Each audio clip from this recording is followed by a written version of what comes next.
let's install this. So you see my old one burned. Now before you do any of these, make sure you cut the breaker off, and then use the pen. Use this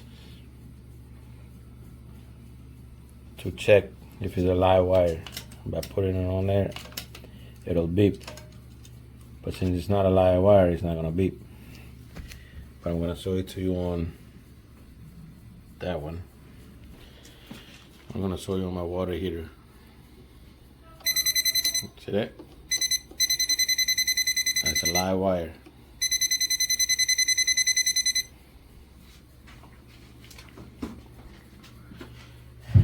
Alright, so once you cut the breaker off, make sure there ain't no live wires, and then you just start taking it out. What goes where?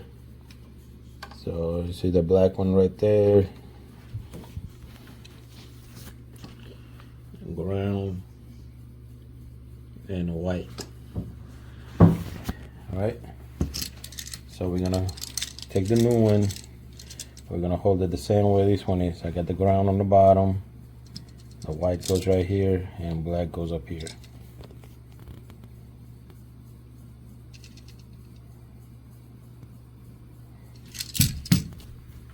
And then you just cut these off if you don't need it. Just a pair of pliers. The screws that you're not gonna use, just tighten them in. That way you already know which one you gotta use when you're ready to put it on. Alright, so once you get all that, make sure everything is tight on both sides. Push it in. Make sure you don't mess nothing up.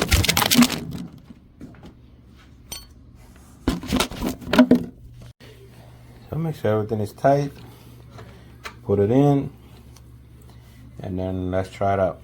Alright, so if you have holes up here, put these on. It might not get tightened, but at least it's secure now, so when you plug in and unplugging it, it won't move. So I got 2 screws here and 1 right there. Now just gotta put it back in, making sure that everything is tight. I only had 2 screws, one up on one top corner, one on the bottom corner. Alright, so that should be it. Is it on? Huh? I turned it on. Alright, let's see. He turned it on, so. Alright, we got power right there.